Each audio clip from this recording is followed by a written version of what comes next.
So I'm working on a '04 Mazda Tribute. The owner of the car, young kid, it's his first car. He inherited this truck from his grandfather. And then at the last minute when he went to pick it up, apparently the alternator was bad and his grandfather had someone, I don't know guys, I don't got the exact details, but I think he had someone come over and change the alternator at the last minute. So I think he ended up charging the owner of the vehicle like $500 for the guy's labor who came out to change the alternator, right? Okay, fine, alternator's changed, the battery's now charging, but the car ran like crap.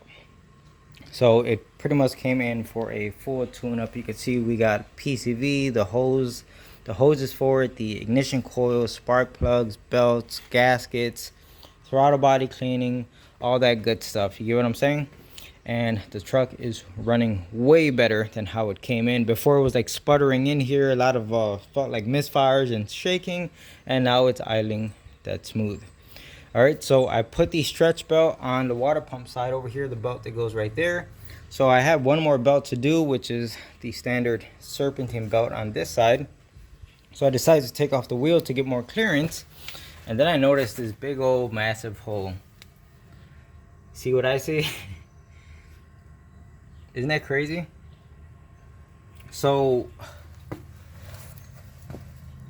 I think the guy that came out there to put the alternator in, instead of doing it the correct way, which is a nightmare to do, he did it the fast way.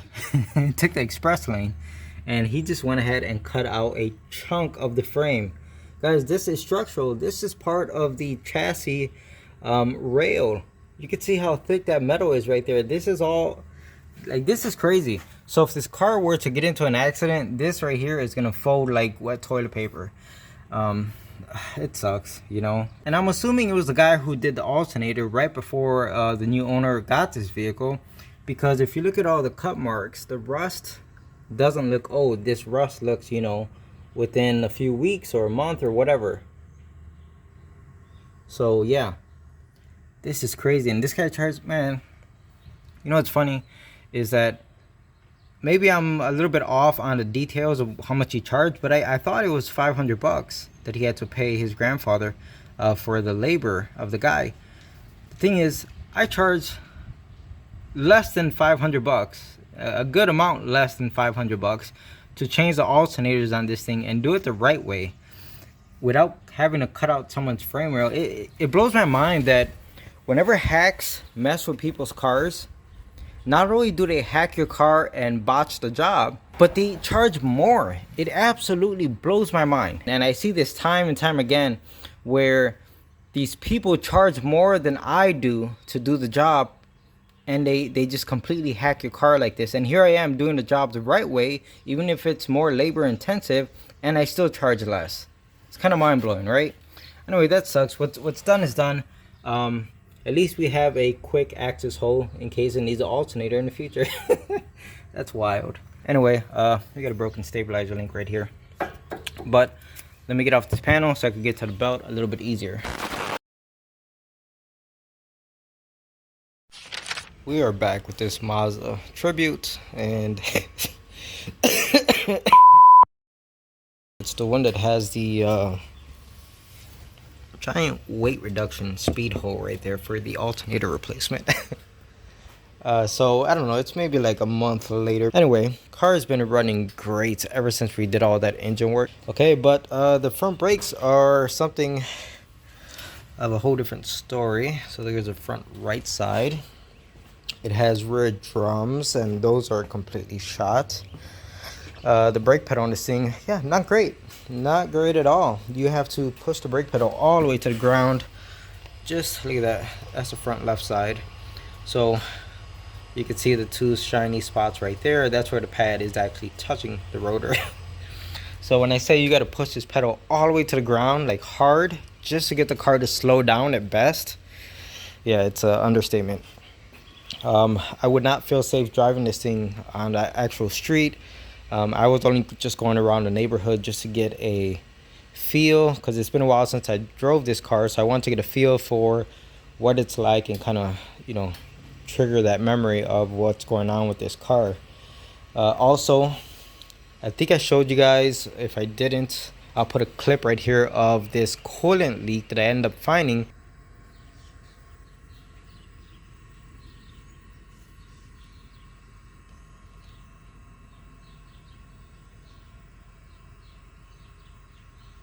This thing overheats just by taking it around the block once, okay? And I found that if you fill up the system with water, it drains right out of there. It's basically the lines that go to the oil cooler. The part we found was through Dorman. So yes, once again, Dorman saves the day. Even though they make crap products, it's kind of hard to mess up some hoses and tubes, right? In fact, let me go ahead and get the part so I can show you guys what it looks like. All right, so I retract everything I said about Dorman because I did not end up buying a Dorman part. I went with Samsung from Rock Auto. If I remember correctly, guys, like I said, this was like a month or two ago. It's kind of hard to recall, but I think the Dorman part was just a few more dollars than this one. And I've been buying Samsung parts for years. I've never had an issue with them. And to be honest, it's just, you know, it's just pipes and hoses together. Like, you know, it's not that hard to mess up, so it should be fine. So what are we doing on this thing? I got the paperwork right here of the parts I ordered to kind of refresh my memory. So we got brake pads up front, sway bar links up front, brake shoes, the oil cooler line, which is this thing, drum brake hardware kit, control arm. Okay, so this thing's getting front pads and rotors, rear drum shoes, rear drums with their hardware kit, 2 front lower control arms, 2 front stabilizer links, 2 outer tie rods. We got antifreeze because after I replaced, actually it says 1 right here, but I have 2 of them. So after we replace this line, of course, I'm gonna put brand new coolant in the system because this thing is pretty much running dry right now. When I took it around the block to just get a feel for how the car is driving, to kind of refresh my memory since it's been a while, just a quick, you know, minute drive around the block, this thing was starting to overheat. It didn't get into the red, but I quickly brought it back to the garage. We don't want to overheat this thing. So of course, after this elaborate line gets replaced, it's going to get all new coolant in the system. And I think that's about it. That looks like all the parts here I have on the list. If you're wondering what this is for, this is basically a oil cooler, and the easiest way I could show you is over here on my Honda engine. It's a different design, of course, but the same concept. So it has coolant. I don't know which one is in and which one is out, but let's just say this is going to be the feed and this one's going to be the return. So coolant would come into here. This is the oil filter and this is the oil cooler. Coolant comes in, circulates, and it cools, and then it comes out and goes back into the block and recirculates, and, you know, repeat and repeat. One of his lines is like leaking like in one of, you know, here. So I hope you guys get the idea of what this crazy contraption is. Some of you may have noticed that I bought a brand new oil filter, a Motorcraft one. Basically, this thing is a Ford Escape, guys. It's just a Ford in sheep clothing. And the reason why I bought an oil filter, I'm not doing an oil change on it, but the oil filter appears to be in the way of this whole contraption. So I'm going to end up removing the old oil filter to change out this part. And I figure, you know, for like $3 or $4 that the filter costs, just replace it. If you're going to take it off, just put a brand new filter on. You get what I'm saying? Let's go ahead and knock out the rear end first. At this point, if you're lucky, you would be able to just slide the drum off. But if we look inside of here in the center, that is corrosion buildup. That's going to prevent this drum from just sliding off. So the best way I found to deal with this is just like a screwdriver or a chisel and a hammer. Alright, so I got my screwdriver here. And for all you people saying, oh, why are you hitting a screwdriver with a hammer? Hey man, it literally has a striking end on the back. Don't yell at me. Go yell at Milwaukee. They designed it like that. Anyway, my tools, my rules, right? Alright, so let's see.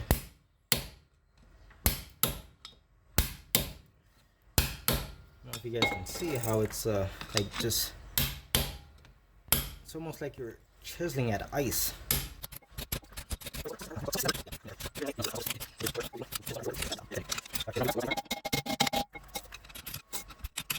Speaking of air hammer, so I had to resort back to these cheap Chinese Amazon bits These are the ones that usually snap within the first day of using them. I've gone through quite a few of them, and then a few years ago I got tired of them breaking, so I invested in a snap-on unit, and it recently just broke on me. But you know what? It lasted like 2 or 3 years, whereas the ones off of Amazon, like as soon as you start using them, 30 seconds later they snap. So what's interesting is if you look inside of here, either it's been cracked for a while, because you could see on the right side over here, this is like the new crack where it just gave up the ghost, but you can see how the metal on the left side right here looks kind of rusty. So who knows, there might have been a crack that has been developing for a while. I don't know, but I can't remember exactly, but buying this off of the Snap-on website, I want to say this was anywhere from $60 to $80. Who knows, guys, maybe I'm wrong. All I know is it was expensive for what it is, but in all fairness, it did last me like 2 or 3 years. So, well, what did I do now? I went back on Amazon and I actually bought 2 bits from Mayhew. Now they're made in USA, and I got 2 bits for like $45, which I'm okay with that. So I'm waiting for those to show up. Until then, I'm stuck using this cheap Amazon Chinese one, and hopefully it doesn't snap on me. Wondering why I'm hitting in the centers right here. You're basically trying to vibrate the hell out of the drum enough to break the rust bond, basically. And I could already see it starting to separate right there in the center ring. I think we have it. Anyone who says that that method doesn't work is crazy. It does work, because in the center is where the rust really locks onto the drum or the rotor. So by vibrating the hell out of the center right here, the drum or the rotor is vibrating so much that it breaks that bond, and that's how it's able to get that done.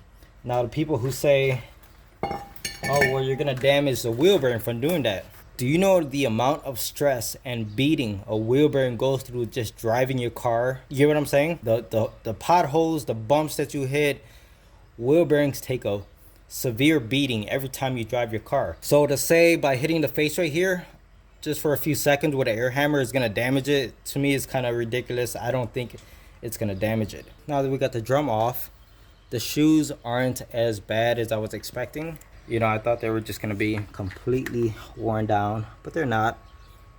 There's a little bit of life left on them, and it's nice to see that the hardware kit doesn't look completely rotted away. All right, so we got the new drum right here. It seems to be the same exact diameter as the old one, so that's good. Here goes our brand new shoes, and let's see if we could try to match them up. You can see the thickness of this shoe compared to this thickness. So, I mean, they are getting thin, but we all know shoes last a very long time. But you don't want them to get to that point, especially, you know, this is a kid's first car and he just wants everything working pretty decent. So here's a pro tip I learned from someone else. So grab some masking tape or painter's tape and put it on the face of the brake shoe, because we all know putting brake shoes on is a pain in the butt, to say the least.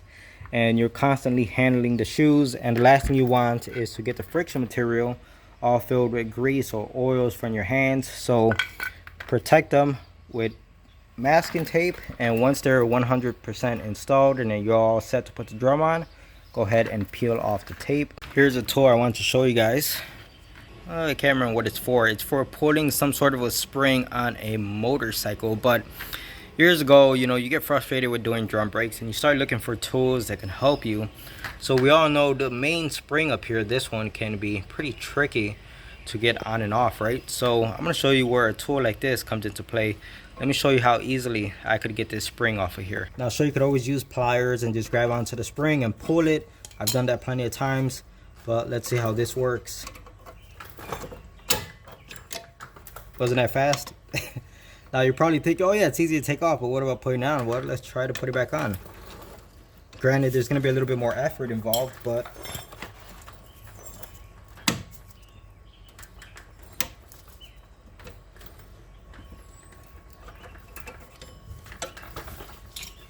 there we go. Not too bad, right? Let's go ahead and take it off again. Yeah, doesn't cost a lot. You can find it on eBay or Amazon, and they're pretty useful. As you can see, this side is all done. New shoes, new hardware kit. And this is what I was talking about with the masking tape. You can see by me handling it, you get dirt and grease all over the new brake shoes. So now that I'm done, I can easily grab the tape, peel it off, and you got brand new, perfectly clean brake shoes without being contaminated.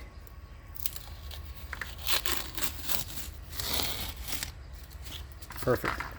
As you can see, I got the drum installed and I could feel a little bit of drag, not enough to stop me moving it with my hand, as you can see, so that's fine.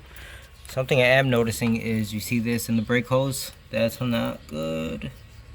So I'm gonna go ahead and let the owner know about that. Rear drum brakes are all done, so you would think I'm gonna move on to the front brakes, right? But nope, gotta keep you guys on your toes, keep you guessing, you know what I mean? So I am not doing the brakes or the control arms. I decided I'm gonna go ahead and try to fix this coolant leak, because frankly I got a feeling that these bolts for the lower control arm are gonna be a nightmare if they even want to come out. Let's go ahead and fix this coolant leak. As you can see, I got the wheel off on this side, I got my jack stand right there, but I also have my floor jack over here, because frankly I don't trust this car, and you shouldn't either. Yes, a Mazda Tribute will stab you in the back the first chance it gets. Frankly, you shouldn't trust any car. Trust me, if a car can, it will kill you instantly. No hesitation. You can see this is not gonna be fun, guys. Here's the oil filter, the one we're gonna be replacing, and back there is that coolant line. You see the hose with the clamps on it back there. Yep.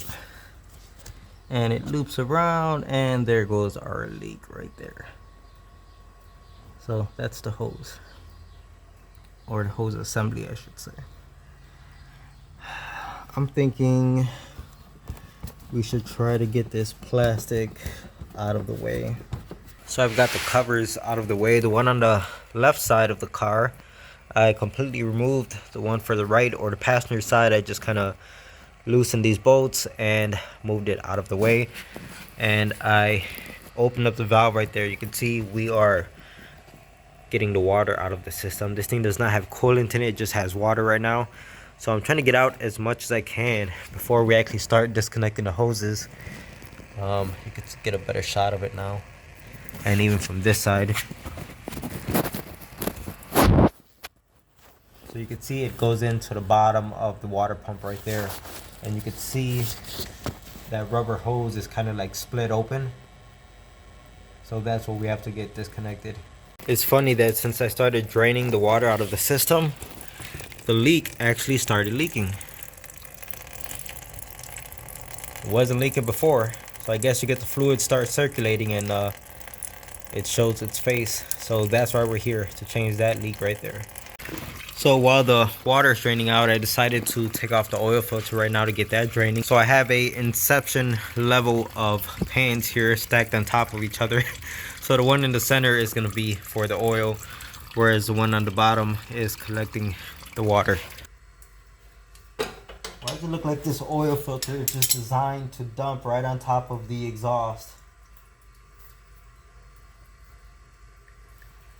And that's exactly what it's doing. Look at this. Good job, Ford. Or Mazda. Well, this is a Ford, so yeah, Ford. Wow. Right on the exhaust. Guaranteed to make all kinds of smoke show when this thing gets started up. Oh, one more thing. While I'm down here, I am keeping my eyes peeled for anything oxygen sensor related, to see if it's shorted to ground, because there is a oxygen sensor fuse that the second you put a fuse in, it just pops immediately. So we have a direct short to ground. So I don't see anything at the moment, but it's definitely something to keep our eyes open for. What's this harness back here for? You get what I'm saying? Is that an oxygen sensor harness? That connector sure does look like one. I'm guessing back here is where we might find the issue. We'll cross that bridge once we get there.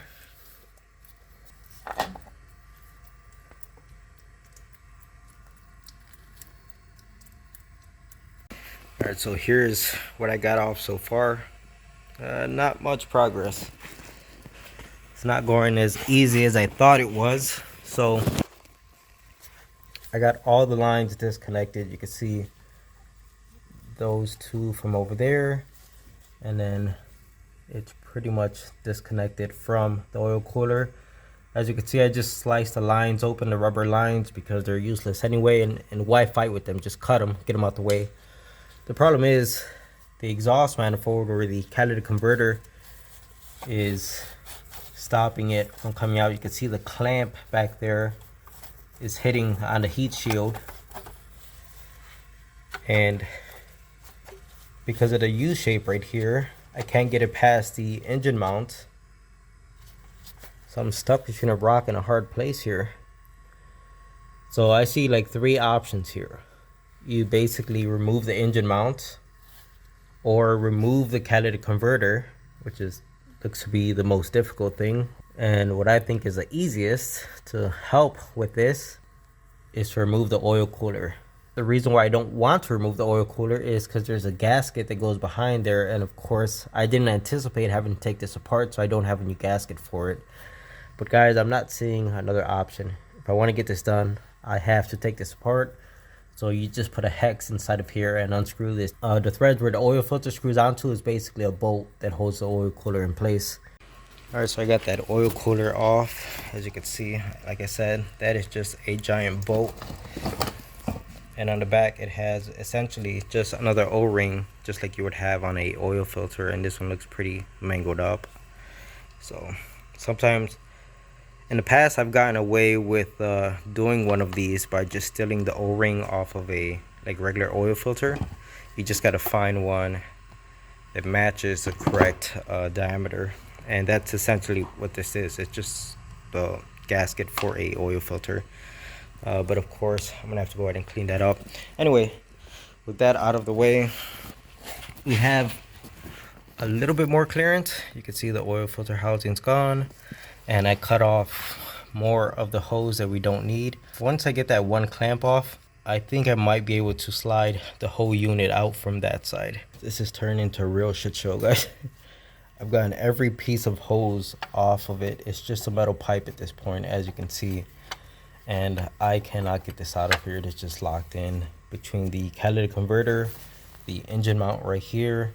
And now I'm finding that when I try to get it out here, it looks like it's hitting, I know you guys can't see, but there's an oxygen sensor right there. It looks like it might be hitting that. So, you know, obviously you want to do the easiest things first. And to me at this point, it looks like pulling the oxygen sensor out is the easiest next step. And maybe that'll give me enough clearance to get this pipe out of here. Oh my goodness. No point in crying over it, right? Just get her done. Finally, something came out without a fight. So oxygen sensor came out pretty easy. I haven't tried to remove the pipe yet, so we're about to find out together.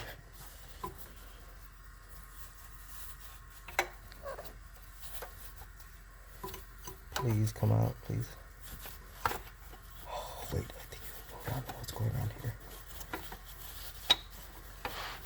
Come on, baby.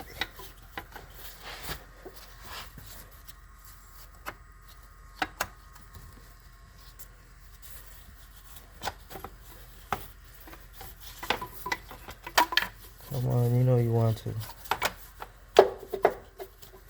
Come on.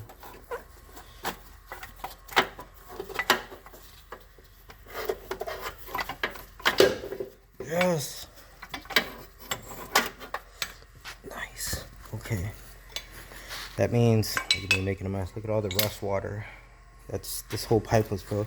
Like, this thing does not have Dex coil in it, guys. That is just rust water. So it's a good thing it's gonna get actual coolant once this job is done.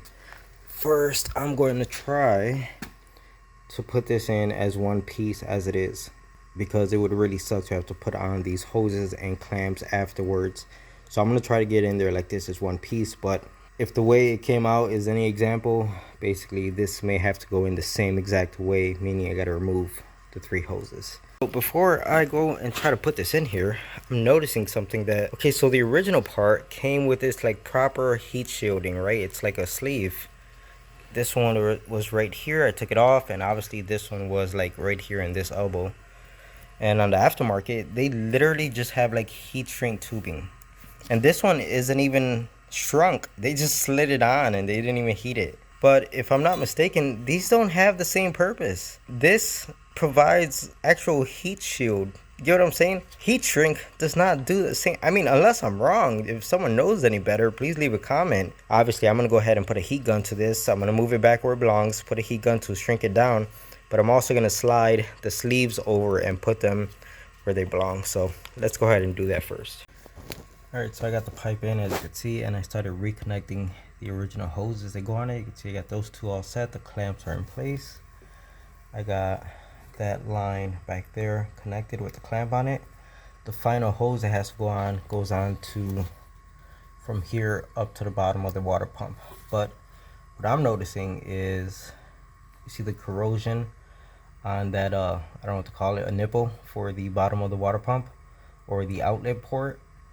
All that corrosion is going to cause a leak, so that has to get addressed first before we just slap the new hose on it. Something like this. My secret weapon is the Dremel with one of these flex attachments. It lets you get into tight areas, and a small wire brush, and we're going to go around that outlet port and clean all the corrosion off of it. So let me go ahead and get that done.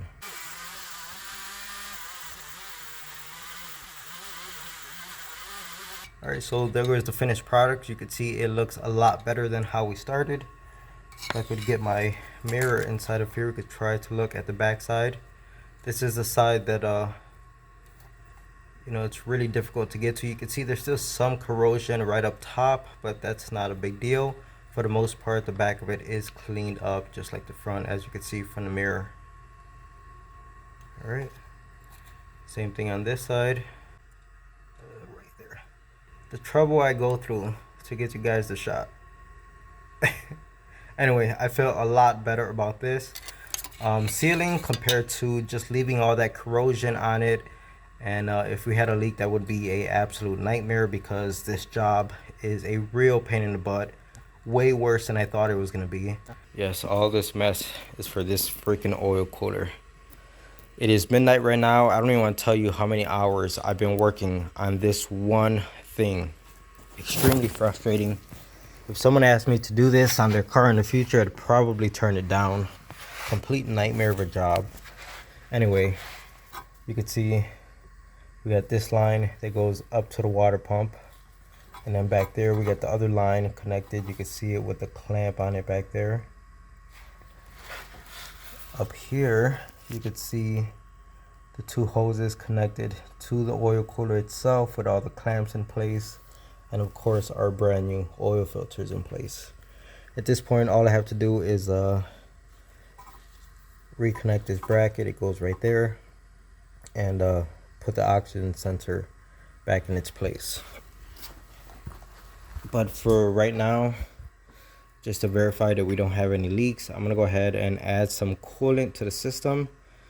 I don't think there are going to be any leaks, but it's just a good idea to go ahead and check it right now. So let me do that before I wrap up tonight, guys. Like I said, it's midnight. I'm extremely tired and frustrated with this job, this car right now. Well, the good news is I was able to pour in a whole gallon of coolant into the system. The bad news is don't take Xerix if you're allergic to Xerix. Side effects may include drowsiness, sadness, anxiety, and anal leakage. We are done here, guys. There is no leaks. I took a complete gallon of antifreeze, and if you look at all my connections, they are all dry as a whistle. Nothing is dripping off of any of them.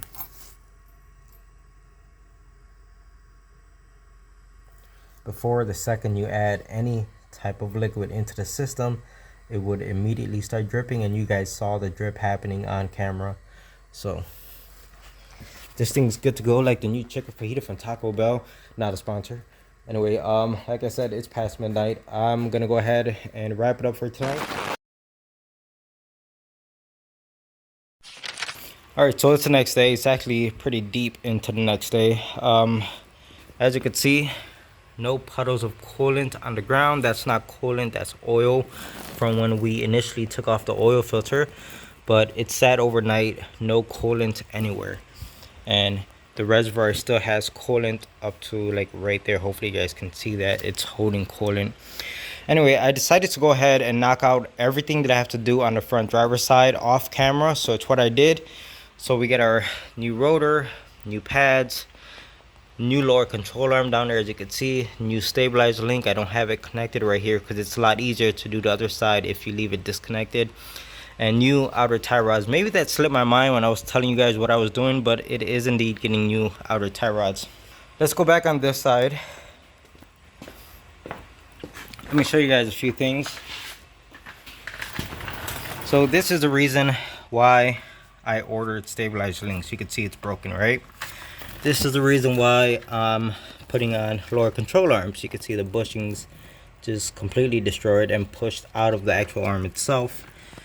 And you could just, the car doesn't handle too great. As far as the outer tie rods, it's because since we're changing the arms, it's gonna go in for a wheel alignment anyway. Might as well put new outer tie rods on it to make it easier on the tech who's trying to do the alignment. And outer tie rods are cheap, so just get it done while you're in there. You get what I'm saying? Of course, the brakes need to be done, so that's not no surprise. Here was a giant hole that I showed you guys. Isn't that wild? Now let me show you what I found, guys. Remember how I said we have a fuse that blows the second you put the fuse in for the oxygen sensor, and I was assuming it was one of the oxygen sensors in the back of the engine, because the front ones, I checked out the harnesses and they don't seem to be rubbing on anything. So we have a brand new alternator installed, and just as I suspected, this is the harness for one of the oxygen sensors back here. So if we follow that harness, look where it goes, behind that alternator. That looks kind of sus, doesn't it? Let me get a mirror for you guys. We could actually see that that harness is actually pinched between this bracket and the alternator itself. Hopefully you guys can see that in the mirror. That's where it's shorted to ground. At least we found a problem. That's definitely shoddy work right there. So I'm gonna send this video to the owner so he can watch this entire video. I'm sure he would appreciate it. And maybe he'll leave a comment below. If he does, I'll pin it so you guys can get a understanding, because I know I told you guys something on, I'm trying to remember, but I'm sure that the information I gave you about who cut this and who did what, or how much was charged for all of this, I'm sure all of that's wrong, and the owner can actually give you the truth right from his mouth, okay? So like I said, if he leaves a comment, I'll go ahead and pin it. Just a quick update, guys. Remember I was telling you I ordered some new bits of for my air hammer from Mayhew. They came in today. So what's funny is this one is equivalent to the one that broke, my snap-on version, and they look pretty identical. This is the same one, but 6 inches long instead of 4. What I'm noticing is if you look at the shank right here, like the thickness or diameter of that shank is on par with the snap-on, right? And again, Mayhew, guys, made in USA, as you can see right there. So all of the shanks here are about the same, except for on the Chinese one, it's noticeably thinner. Another thing I'm noticing is look at this collar right here on all three of them. The snap-on one looks decent, the Mayhew looks even thicker, and the cheap Chinese one super thin. If you pick this up, there is a noticeable difference in weight between the Mayhew one and this one, and same thing with the snap-on one. The snap-on one feels pretty heavy compared to this like pop metal stuff. So thankfully this one has not broken yet, but it's just a matter of time. Doesn't really matter. I like to keep this as a backup, and these two are going to become my new workhorses, because ever since I got the snap-on, it's been taking a beating. So yeah, it's expensive, but it lasted a good while. And now it's time for the Mayhew to put in their work. I have a few Mayhew tools for my air hammer, as well as like really long pry bars, and I've had no issues at all with them. So I'm expecting these to last a good while. Actually, it'd be easier to get the brakes off if we could rotate the entire knuckle. So we have to start with the outer tie rod. So just gonna go ahead and remove the cotter pin right now. So like I said, I worked on the front left side already, and that thing gave me hell. So I seem to not be able to catch a brake on this car. Hopefully this side goes a little bit smoother, but The good news is no bolts are breaking. That's my biggest concern with this, is when things are so rusty, they don't want to come out, that like the bolts that go right here into the unibody, they end up snapping off inside of there. Then you just opened up a can of worms. So it looks like it's going to be an 18 mil.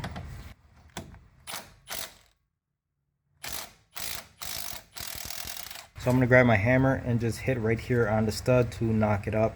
Normally I would not be hitting on this, but since it's getting replaced, it doesn't really matter. Alright, just going to go ahead and pop it back in because we have to break the jam nut free. You could have done that beforehand, but it doesn't really matter. If I remember from the other side, this is going to be a 24 mil. So all I want to do is crack free the jam nut. There we have it. You can see it's spinning now. So I'm gonna just butt it right up against the outer tie rod. Hopefully this, yep, just spins right off. We're getting lucky here.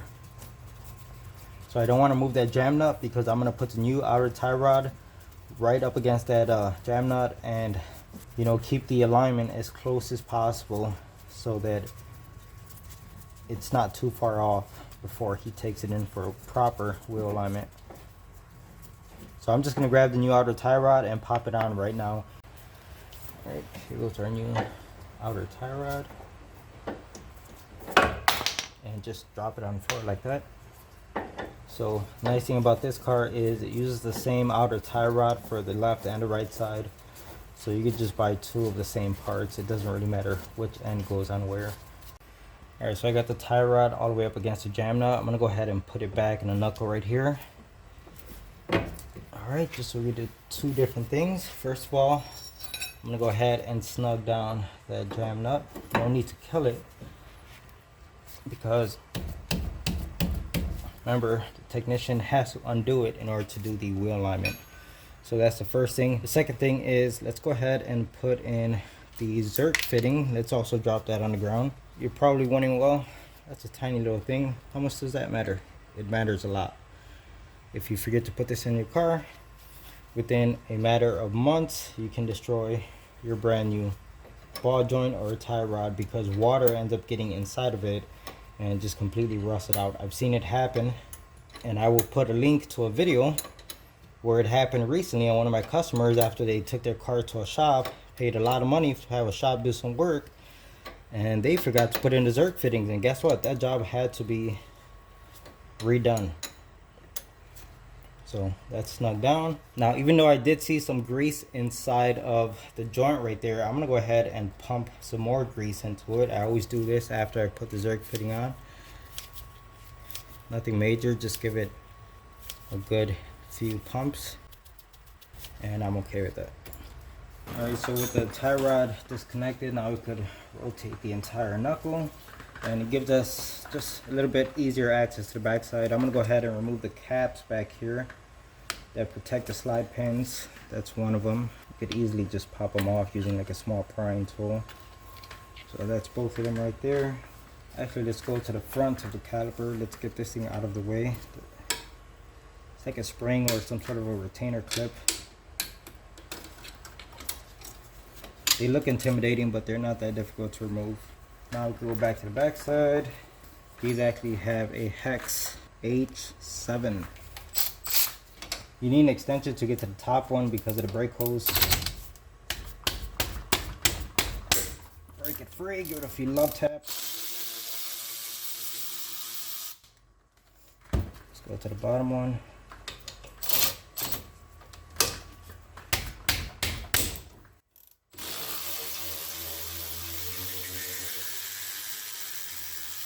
We should be able to get our pry bar and get this caliper out of here now. It's always going to come with the rear brake pad on it. Sometimes the front one is left behind. The slide pins can be hanging it up. Sometimes they don't come far enough out of the caliper bracket. And there you have it. So rear brake pad, you have to kind of pull it out. You can see it has retainer clips. And here goes the front pad just sitting here. So I'm just gonna go ahead and push out the 2 slide pins because the bore inside of here as well as the slide pin needs to be cleaned up and re-greased. So I like to just get them out early. Pressure. As far as compressing pistons on calipers, this is my favorite tool. This one's made by Lang, but there's a multitude of companies that make this same exact tool. Just push it in nice and slow, nice and even with this tool. At this point, we can just grab our caliper hook, hang up the caliper on the strut assembly, and it'll be out of the way for now.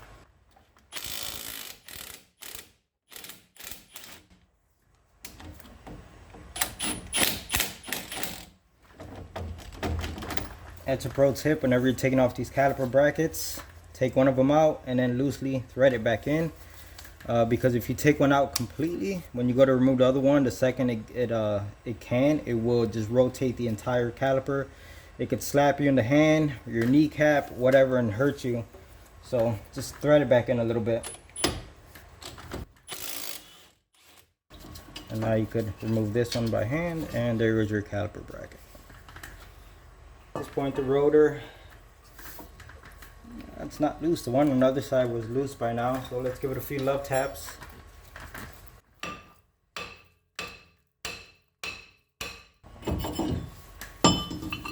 Alright guys, so at this point everything else is just nuts and bolts, and I know this video has to be getting long at this point, so let me go ahead and remove the stabilizer link as well as the lower control arm, put the new parts in. As long as I don't see or run into anything funky, there shouldn't be anything to show you guys, and I'll just give you guys an update. Alright, so everything went as smooth as it could. You can see we got our new stabilizer link sitting there, new lower control arm. Of course, we already installed the outer tie rod, got the new rotor in place. Oh, anyone who's wondering, the bolts for the lower control arm, that one and when it goes into the unibody, I'm not going to torque any of it down until I get the car up on ramps, suspension is loaded, yada yada yada. You know what I'm talking about, okay? So next thing is the brakes. You can see the caliper bracket has all this rust buildup on it right where the pads are going to ride in this section. So I'm going to go ahead and put this into the sandblaster. We'll get rid of the rust in this area, and it'll let the new pads move freely, just how they should. So here we have the bracket fresh out of the sandblaster. You can see a massive difference.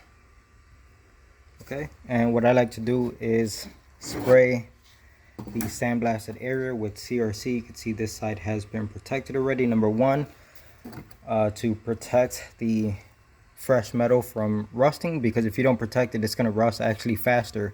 So this stuff works really well for protecting metal.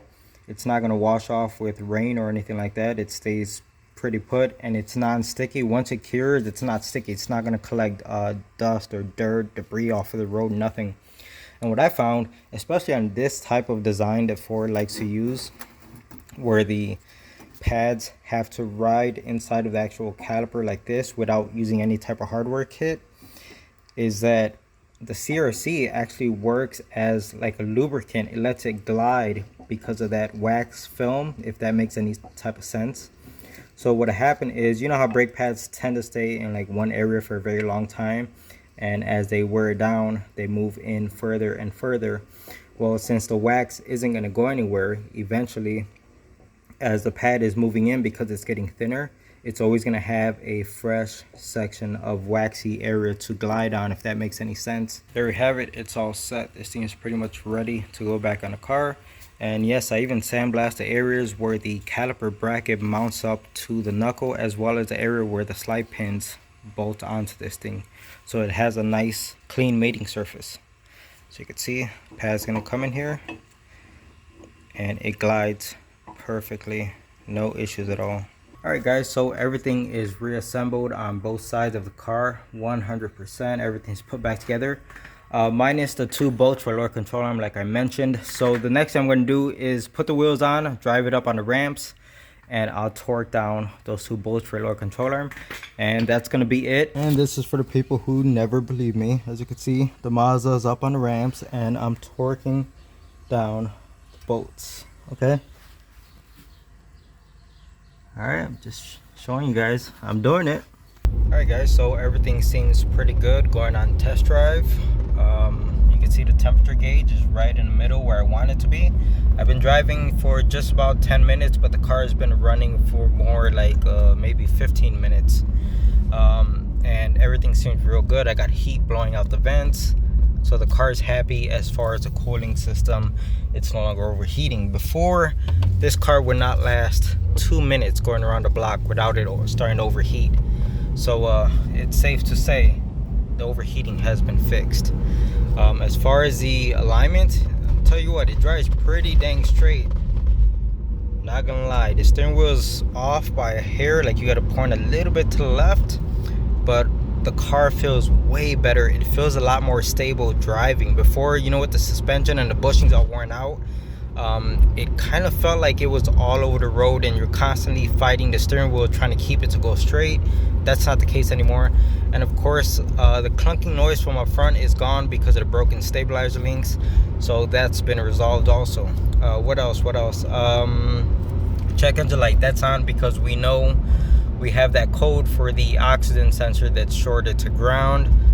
Fuel light is on because people bring cars to mechanics with no fuel in them.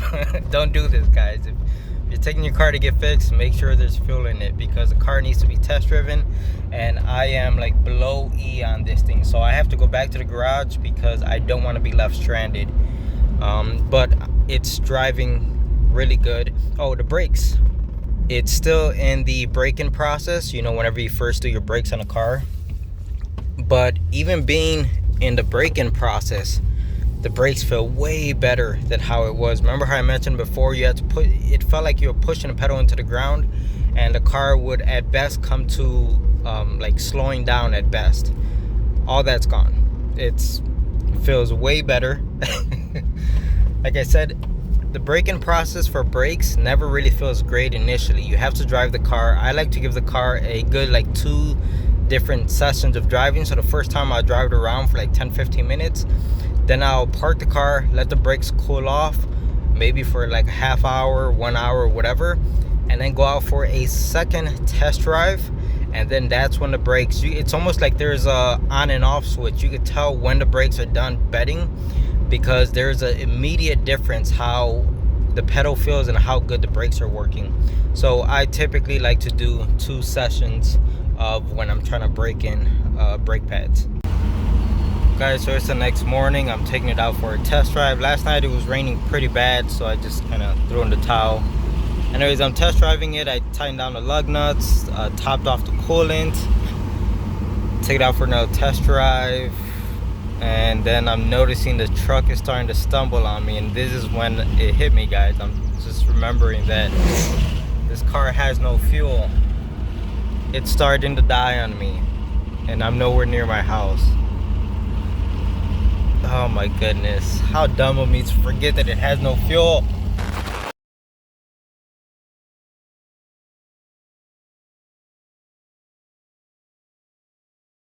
Since we're dealing with a short to ground, I'm starting with disconnecting the negative battery. Get that out of the way, and I like to put one of these little battery post covers. Alright, so as you can see, I got the wheel off, I got the sensor unplugged, and the game plan here is hopefully I could just loosen the 3 bolts for the alternator, which is that one on top and 2 on the bottom. And hopefully I don't have to remove the entire alternator. I could just kind of like push it back enough to get that pinched harness out of there. I'm really trying to do this as easy and as fast as possible to keep costs down, and it's a win-win for everyone if we could get this fixed and the owner doesn't have a large bill. So that's a good thing, right? So let me see what I could do. Alright, so I went ahead and removed the belt. I just have it sitting right here on the alternator because there's no reason to completely remove it. The 3 bolts for the alternator are free. You can see the alternator has moved away from the block maybe about ½ an inch, and we have a large gap now. So the harness is no longer pinched, but we have to get this out of here. So I'm thinking of removing the 2 lower bolts enough to slide the harness out from underneath there. I'm trying to figure out how this goes, and the only thing that makes sense to me is that this harness should run underneath the alternator. So that's the game plan, and hopefully there's enough slack in the harness to do that. So I was able to remove both of the lower bolts, and we definitely have enough slack in the harness to run it underneath the alternator, as you can see. And here goes our smoking gun, guys. Look at that. That's pretty bad. All right, I'm not gonna lie, having this giant axis over here made this whole removing the alternator like super easy, guys. Maybe this guy's an engineer, and Ford and Mazda should take some engineering tips from this guy. Okay, so I know some of you left a comment already, and I just realized this myself, but the damaged harness is not on the oxygen sensor side. So this is the oxygen sensor side. You can actually see it right back there, kinda, not really. But anyway, so the damage is on the actual harness, the engine harness of the car, which is even worse. So all I did was I moved it from over here, I pulled it behind to where we have better access, and thank God for our access hold once again, right? That guy's some engineering, guys. He needs to get hired by Ford, because this is absolutely amazing right here. Anyway, we can see the real carnage now. So we got two wires that are completely broken, right?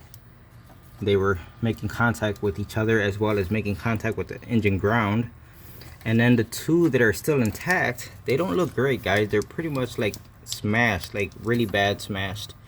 And it makes me wonder, should I just try to repair all four of these, like just cut out the bad section? I fear that if I were to just repair the two broken wires and then leave the other two ones that are smashed up pretty bad, it may cause future problems. So I think the correct thing to do here is basically just fix all four wires. So I've cut off the bad parts, and as you can see, I stripped back the wires to have something clean to work with. This is the easy side, okay? So working back there is going to be a real pain in the butt.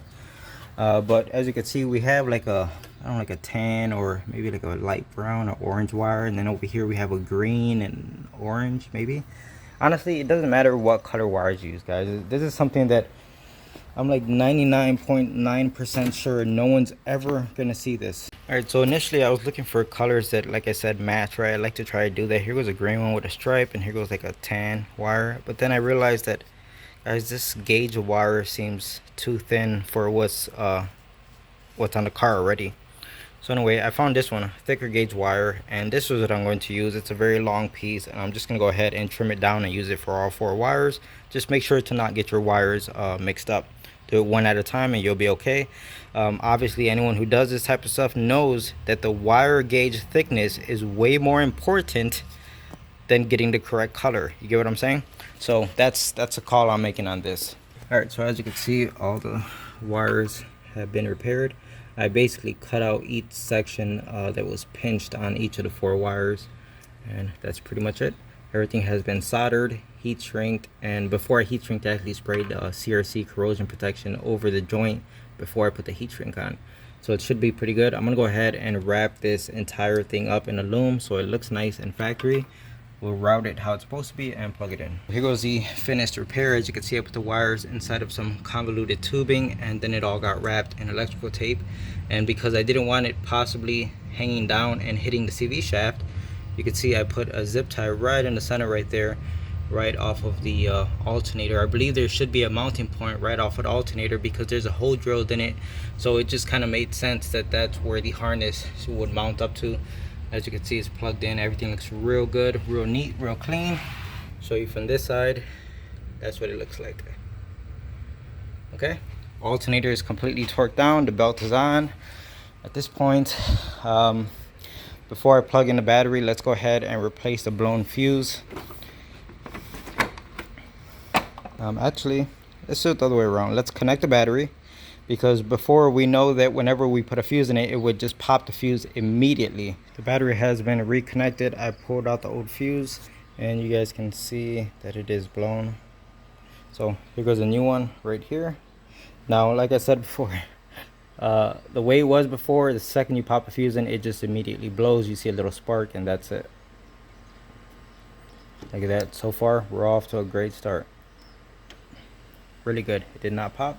Let's go ahead, start up the engine, and we'll get the scanner and make sure we are seeing activity on that oxygen sensor. I got my scanner connected and it's doing a full health report. At this point, I just want to check the codes. We're going to go ahead and clear them. Of course, I'm going to save a report first. But one thing I have to make sure to tell the owner is, since the car now has a working oxygen sensor, it's going to be able to run its tests now. So there is potential for it to throw like a P0420 code, catalyst efficiency, because that's just kind of how things go. It's basically, you know, a car has, I don't know, the best way I can explain it is think of it like little light bulbs on a Christmas tree. If one of them goes out, you know how it just takes down the whole system, everything after it. You get what I'm saying? So the car can only check at certain intervals until it hits a roadblock. And the roadblock in this case was that oxygen sensor that wasn't working. So now that it's working, it could continue doing its checks. And if we have a bad catalytic converter, it will set that code. I'm thinking like, why aren't I seeing a code for the oxygen sensor? Duh, we just unplugged the battery. All right. So there's really nothing to save here, guys. The codes have been cleared. I didn't save them before I pulled the battery. Yeah, I'm smart. So anyway, let's go ahead and clear all of this. So bank 1 sensor 2 just started working, and there goes our other one, bank 2 sensor 2. Wait, what did I say before? Bank 1 sensor 2 started working first, and now we have activity on bank 2 sensor 2. That's it, guys. All 4 sensors are working. That's all I wanted to see. We know the fuse has not blown, because if it were blown, the sensors wouldn't be working at all. So that's good. Let's go ahead and check for codes. We shouldn't have any more codes at all for these oxygen sensors. Yep, nothing. If we still had a short to ground or loss of power or whatever to an oxygen sensor, it would have set one of those codes immediately. So that is a fix. Let me go ahead and put together the splash shield on the front right side. We'll put the wheel on it and get this thing out the garage. Uh-oh, guys, looks like we're not done. I noticed that there was no more of a waveform on the, looks like bank 1 sensor 2, so I came to check codes, and of course circuit malfunction. So sensor is not doing anything, it's just dead in the water. Let's go back to the garage, make sure that fuse isn't blown out, but it is very much possible that the oxygen sensor itself got damaged from being shorted out. So let's go check it out. Alright, so got our test light here. As you can see, we got power on one side and power on the other side. The fuse is not blown. I think the oxygen sensor just got damaged from being shorted out like that. That's unfortunate. So even though the damage on the harness wasn't on the sensor side, this car could still benefit from a new sensor, it looks like. That's where I'm leaving it, guys. I'm trying to wrap up this whole video. I know it's getting really long, but it seems like every time I think I got it wrapped up, something else pops up with this car. So sorry. And here I have a brand new sensor for the Mazda. New sensors installed, as you can see. And the reason why I went with NTK is not only are they good sensors, but on Rock Auto's website it said that this NTK sensor is actually the OE sensor that came with this car from when it was brand new. And of course I believe that because all of the mounting points like fit perfectly, guys. You can see there's a retainer clip also back there somewhere. It's hard to see, but everything lined up perfectly. That's what I'm trying to say.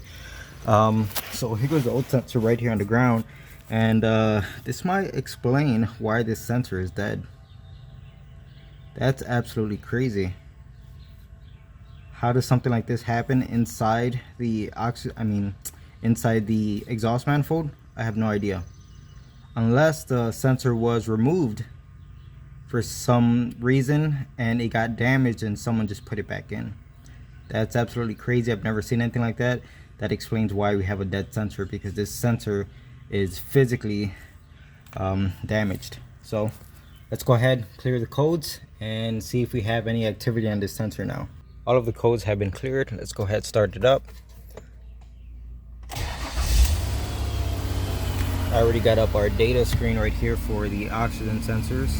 You can see the two upstream are going to start to work immediately, and once the downstream ones get hot, we should see activity. So this is the one we just changed right here, bank 1 sensor 2. First thing I'm noticing is it's already starting to move way faster than the old sensor. The old sensor had to run this thing for like 2 or 3 minutes before it started to respond, but this, it's only been seconds. Let's go look at the graph. Which one is this one? Bank 1 sensor 2. Okay, so there's our sensor right here. This is the one we just changed. So it's going to be this green one on the bottom. So that's normal for the upstream to oscillate like that. The green or the downstream, we should see more or less a flat line. So this is what you want to see. You want to see upstream oscillating back and forth, and the downstream should not mimic the upstream. It should be a flat line. So that's a little bit concerning right there, but let's see if it gets any better. Now remember, since that sensor was damaged, and not only the sensor but the circuit was damaged, this car couldn't run its test as far as the condition of the catalytic converter. So based off of what I'm seeing so far, guys, this may be a bad catalytic converter on this car, and this is going to be bank 2. Same thing. Let's wait for them to get hot, because of, you know, if you know anything about catalytic converters, they need to be hot in order to be efficient. So I'm gonna let this to continue to run, but the thing here is the actual repair is complete. The sensor and the wiring repair is 100% successful. You can see we now have activity on the sensor. Good news, right? All right, so the car has been running for over 10 minutes. You can see we are up to operating temperature, and unfortunately, guys, here was bank 2. You can see they're pretty much mimicking each other. Now initially, maybe like the 5-minute mark, somewhere around a little bit past it, the bank 2 sensor 2 was looking pretty much like a flat line. So I was like, oh, this catalytic converter seems to be working just fine. But as I let the car warm up more and just kind of idle for longer, you can see what we have going on here. They pretty much look identical. So the oxygen sensor is saying that the catalytic converter isn't working. And if we go back to bank 1, pretty much the same exact thing. You can see they are mimicking each other. So bad news is, looks like this car is going to set P0420 catalyst efficiency codes on both banks. So he is going to need both of the catalytic converters changed, at least based off of what I'm seeing right here on the scanner. So that's unfortunate, guys. It really, you know, I'd hate to end this video on a downer, but it is where it is, because I don't do catalytic converter work. It's just something I don't like doing. So he's gonna have to take it to a muffler shop or a shop or whatever, and they could deal with that. But I do feel like that will be the final piece of this puzzle, and the owner's gonna have a good, reliable car. I actually really enjoyed fixing this car, even though there was some headaches and some frustrating parts. I really like fixing cars like this, where they come in like they look like they're ready for the junkyard, right? Severely neglected, but all it takes is a car getting into the hands of the right person. In this case, the owner, he really wanted to get this car back on the road. It's his first car, and although he spent a lot of money on it, you know, even with my prices, it was still expensive, but it was still a lot less than taking it to a shop. So he saved a good amount of money over going to a shop, but nonetheless, it was still an expensive overall repair. But I feel like he is 95% there with this car. He just needs to get these catalytic converters fixed, and then he'll be all set. So that's pretty much it, guys. Yeah, at any rate, that's gonna be it for this one, guys. I hope you enjoyed the video, and I appreciate any of you who stuck around for this very long one. So like always, thanks for watching.